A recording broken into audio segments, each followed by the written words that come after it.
भारत के stone industry के दोस्तों, मोहन बोरा का आपको पुनः अभिनंदन, धन्यवाद कि आप हमारे वीडियोस को पसंद कर रहे हैं।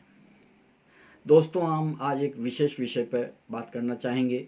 वो बात है कि हम जो भारत से हमारा मार्बल, ग्रेनाइट, सैंडस्टोन, स्लेट्स वगैरह जो भी एक्सपोर्ट करते हैं, उसके ऊपर हमें प्रारंभिक रूप से क्या क्या ध्यान रखना चाहिए, क्या क्या सावधानियां और क्या क्या हमें तैयारियां करनी चाहिए, इसके ऊपर और इसके अलावा एक स्टडी हमारी क्या होनी चाहिए, जिससे कि हम जब निर्यात प्रारंभ करें तो हमारे को कहीं भी तकलीफ ना आए। इस विषय पर हम आज विशेष चर्चा करेंगे। दोस्तों, जैसा कि आपको मालूम है, हमारा भारत विश्व में तीसरे नंबर पे स्टोन निर्यात में आता है। और चूंकि हमारे पास स्टोन की बहुत बहुलता के साथ साथ बहुत वेराइटीज़ हमारे पास है और ऐसे ऐसे कलर्स हमारे पास है जो कि विश्व में कहीं नहीं है। ऐसी स्थिति परिस्थिति में हम बहुत जल्दी पहले स्थान पर भी आ सकते हैं। हमें प्रयास करने की आवश्यकता है।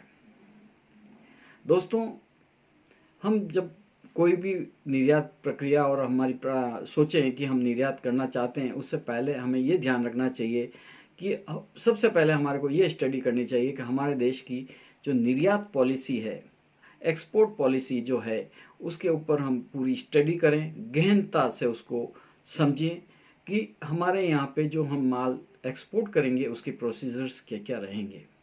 ये बहुत इम्पोर्टेंट पॉइंट है बंधुओं, और ये हमारे को कंपनी में ही इसकी जानकारी होनी बहुत ज़रूरी है। उपरोक्त के साथ में एक बहुत ही महत्वपूर्ण बात, जो कि छोटी छोटी बातें हैं लेकिन उसमें हमें बहुत ध्यान रखने की आवश्यकता है, वो ये जिस देश में हम एक्सपोर्ट करने वाले हैं उस देश के बारे में भी हमारे को पूर्ण जानकारी होनी चाहिए। जैसे उस देश की कानूनी व्यवस्था क्या है, वहाँ की राजनीतिक स्थितियाँ क्या है, स्थिरता है, अस्थिरता है, वहाँ की सरकार कैसी है, किस ढंग से डेमोक्रेसी में है या किस टाइप से वहाँ की सरकारें चलती है, किंगडम है, इस टाइप का हमें ध्यान रखना चाहिए। वहाँ का पहनावा, वहाँ का रीति रिवाज, वहाँ की भाषा और खान पीन, इसके ऊपर पे भी हमें ध्यान देना चाहिए। साथ में वहाँ के लोगों का ये कि भाई वो व्यवहारिक किस टाइप के हैं, कमिटमेंट कैसे हैं उन लोगों के, इसके ऊपर पे भी हमारी स्टडी होनी चाहिए। वहाँ की बैंकों की स्थिति के बारे में हमारे को बहुत स्टडी करने की ज़रूरत है। क्यों कि बैंक हमेशा ट्रस्टवर्दी होने चाहिए। अगर ट्रस्टवर्दी हमारे बैंक नहीं होंगे तो हमारे ट्रांजैक्शन जो भी एक्सपोर्ट के हैं वो फेल हो सकते हैं। ऐसे में वहाँ के बैंकों की ट्रस्टवर्दी के बारे में भी हमारे को बहुत बहुत ध्यान देने की ज़रूरत है। इसके अलावा एक चीज़ और बंधुओं, जो कि एक बहुत छोटी है लेकिन बहुत महत्वपूर्ण है, कि वहाँ जो स्त्री और पुरुष हैं उन दोनों में से कौन ज़्यादा प्रभावी है, इसके बारे में भी हमारे को स्टडी करनी चाहिए। दोस्तों, हम दो टाइप के माल का एक्सपोर्ट करते हैं जनरली इंडिया से। वो पहला है ब्लॉक्स के रूप में, और यानी कि कच्चा माल, और दूसरा हम करते हैं पक्का माल, यानी कि slabs, tiles, cut to size. आजकल नया एक फैशन चालू हुआ है, रेडी टू फिक्स टाइल्स।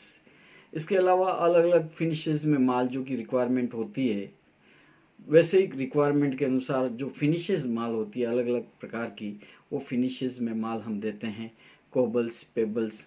इसके अलावा आजकल एक चलन और बढ़ा है, वो ये है कि प्रोजेक्ट टू प्रोजेक्ट हमारे को ऑर्डर्स मिल जाते हैं। यानी कि पूरे प्रोजेक्ट, जो भी वहाँ का मॉल बन रहा है या एयरपोर्ट बन रहा है, रेलवे बन रहा है या मेट्रोज बन रहे हैं, जो भी बन रहे हैं वहाँ के, और बड़े बड़े हाउसेस, कॉम्प्लेक्सेस जो भी बन रहे हैं, उनका पूरा का पूरा प्रोजेक्ट्स का ऑर्डर्स हमारे को मिल जाता है। तो आजकल ये प्रोजेक्ट सेल्स का जो है उसमें एक नया चलन आया, जिसमें हर प्रकार का माल हमें भेजना होता है, मार्बल, ग्रेनाइट, सैंडस्टोन, स्लेट्स, सारों का मिक्स।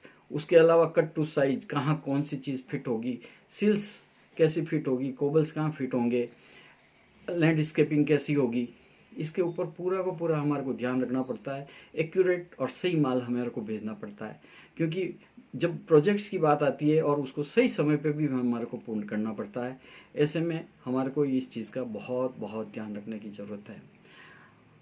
दोस्तों, जहाँ तक बात आती है कि कच्चा माल हमारे से कौन माल खरीदता है, ब्लॉक्स, ये वही कंट्रीज़ खरीदते हैं जिन कंट्रीज़ में मशीनें लगी हुई है, प्रोसेसिंग की, माल की, जो भी हम माल बेचते हैं उसकी प्रोसेसिंग सिस्टम सारे लगे हुए हैं, गैंगसो लगे हुए हैं, ब्लॉक कटर्स लगे हुए हैं, पॉलिशिंग वगैरह मशीनें जो भी है, फिनिशेस मशीनें सब लगी हुई होती। इस टाइप के जो दोस्तों जो माल आयात करते हैं इस टाइप के कंट्रीज़, वो अपने देश में तो उस माल की खपत करते ही हैं, उसको पुनः निर्यात भी करते हैं। ऐसे ही जहाँ तक फिनिश माल का सवाल है, ये वही कंट्रीज़ ज़्यादा करते हैं जो कि अपने यहाँ खपत के लिए वो उस माल को मंगाते हैं, ज़्यादा उसको एक्सपोर्ट के लिए नहीं मंगाते हैं।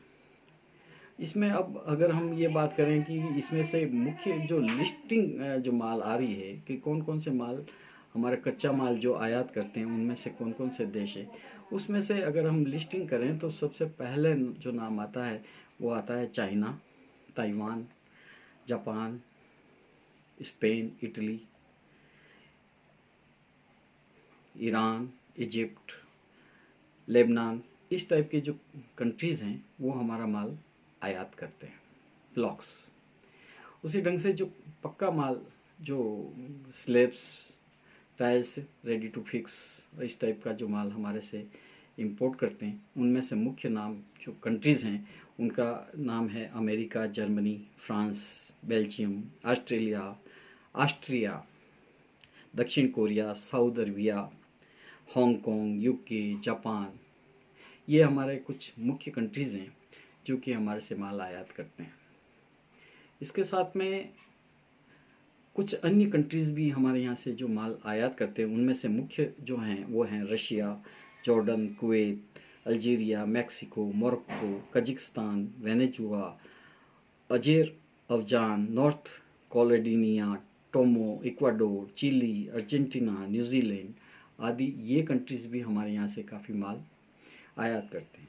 दोस्तों, यहाँ ध्यान देने वाली बात यह है कि इतने से कंट्रीज़ हमारे यहाँ से माल आयात कर रहे हैं, जबकि देश में जो पूरी दुनिया में जो 300 के आसपास कंट्रीज़ हैं, उसमें से मात्र इतने लोग ही माल अगर हमारा आयात कर रहे हैं, तो हम ये सोच सकते हैं कि हमारा एक्सपोर्ट स्कोप कितना ज़्यादा है। हमें नए नए बाज़ार ढूंढने की बहुत ज़रूरत है। इसी के साथ दोस्तों, जब भी हम एक्सपोर्ट के बारे में सोचें तो सबसे पहले हमारी कंपनी का ये पॉलिसीज़ बनना चाहिए कि हम कमिटमेंट के पक्के रहेंगे, प्राइस हमारी कॉम्पिटिटिव रहेगी, क्वालिटी जो हम बोलेंगे वही हम भेजेंगे, पैकेजिंग का हम पूरा ध्यान रखेंगे, टाइम शेड्यूल हम पूरा फॉलो करेंगे। इसके साथ में एक चीज़ सबसे इम्पोर्टेंट बात यह है कि हमारा आचार व्यवहार जिस पार्टी के साथ भी होगा वो खरा रहेगा। ये कुछ महत्वपूर्ण बिंदु हैं। जब हम एक्सपोर्ट प्रारंभ करें उससे पहले हमारे को ये तैयारी करनी बहुत ज़रूरी है। आज चूँकि सूचना क्रांति का युग है, तो हमारे को इस मामले में भी हमारे को बहुत पावरफुल होने की ज़रूरत है कि हमारी सूचनाएं सही हो, सटीक हो। और क्योंकि जो माल हमारे से आयात करने वाला है उसके बारे में भी हमारे को सूचना पूरी, सही, स्पष्ट और रिलायबल होनी चाहिए। आज बस इतना सही। मोहन बोरा का आपको पुनः अभिनंदन, धन्यवाद। पुनः स्टोन चर्चा में आपसे बहुत जल्दी रूबरू होऊंगा। बहुत बहुत धन्यवाद।